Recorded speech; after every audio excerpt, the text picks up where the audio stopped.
Hey everyone, welcome back to the channel. Today, we're tackling a huge frustration for English learners. I'm talking about that feeling when you know the grammar, you've memorized the vocabulary, but when it's time to actually speak, you completely freeze. Oh, I know that feeling all too well. It's like your brain is a jammed conveyor belt, struggling to put the words together. And let me guess, you're probably translating everything in your head before you even open your mouth, right? Exactly.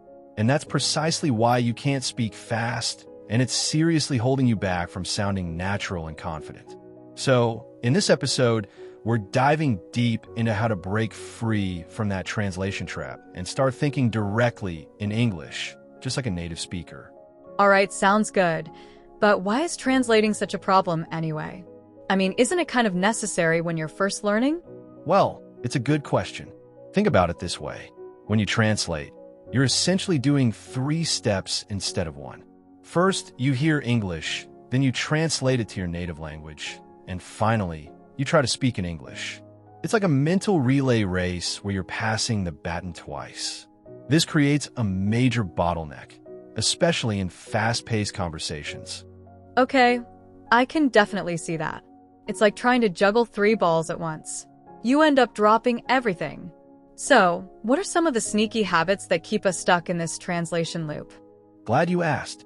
Let's break down the 5 big culprits. Habit number 1, thinking in sentences instead of ideas. Native speakers don't construct perfect sentences in their heads before speaking.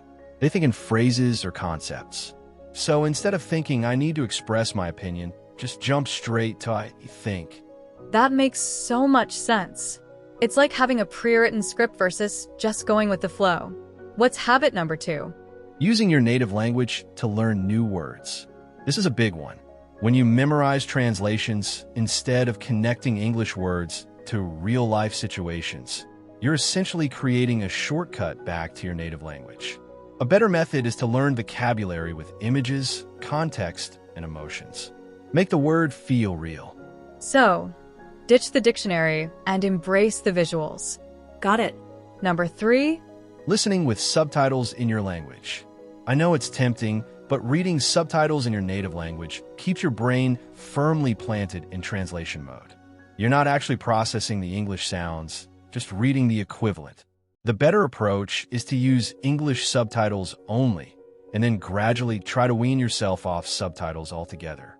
That's a tough one. I always feel like I'm missing out if I don't have subtitles.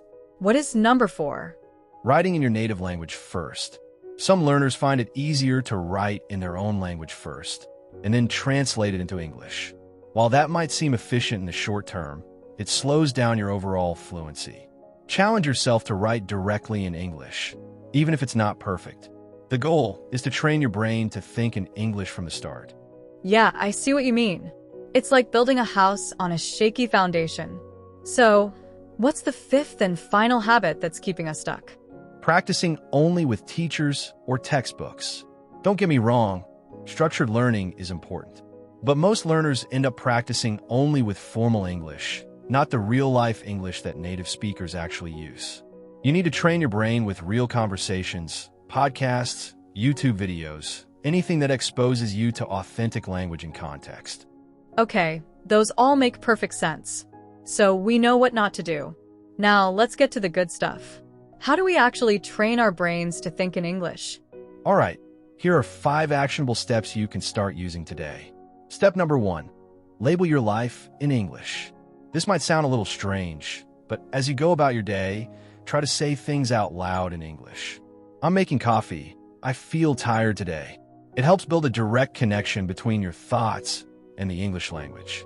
So, basically, narrate your life like you're the star of your own English language movie. Got it. What's step 2? Describe what you see. Practice describing the people, places, or scenes around you. The sky is cloudy today. She looks happy. It's simple, but it gets you thinking in English in the moment. Okay, step 3? Talk to yourself in English. And no, it doesn't mean you're going crazy. Make daily summaries of what you did or what your plans are. Today was busy. I had a good conversation with my friend. It's a great way to practice expressing your thoughts without any pressure. So, It's like having an English-speaking imaginary friend. I'm on board. Step 4. Use English in your daily routines. This is all about immersion. Set your phone and laptop to English. Change your voice assistant to English and red signs, menus, and labels in English. The more you surround yourself with the language, the more natural it will become. All right, total English takeover of my digital life. Love it. And finally, step 5. Replace your inner monologue with English. This is the ultimate challenge.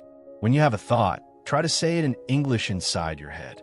Instead of thinking, what should I eat? Think, what do I want to eat? It takes practice, but it's incredibly effective. Wow, okay. That's like rewiring your brain's language center. So, we've got the theory down. Now, how about some real-life practice? You know I'm always prepared. I've got 3 activities for you to try. First, the picture description challenge. We're going to show a random image on the screen, and we're going to describe it in English. Then, viewers, you pause the video and try to describe it too. Next, we have a daily situation role play. We're going to act out a common scenario, like ordering food or asking for directions. Again, viewers, you repeat our lines or imagine how you would respond in that situation. And finally, we've got a thought translation challenge. I'm going to say a thought in my native language and then try to translate it into English as quickly as possible. Viewers, you pause the video and try to do the same.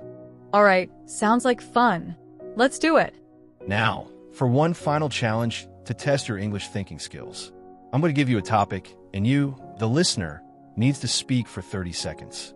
The topic is, talk about your morning routine in English. Viewers, pause the podcast and speak for 30 seconds. Then, we will give you a sample answer after. And with that, we have reached the end of today's podcast. Let's recap the main points. Stop translating by labeling life in English and practice describing, thinking, and talking out loud.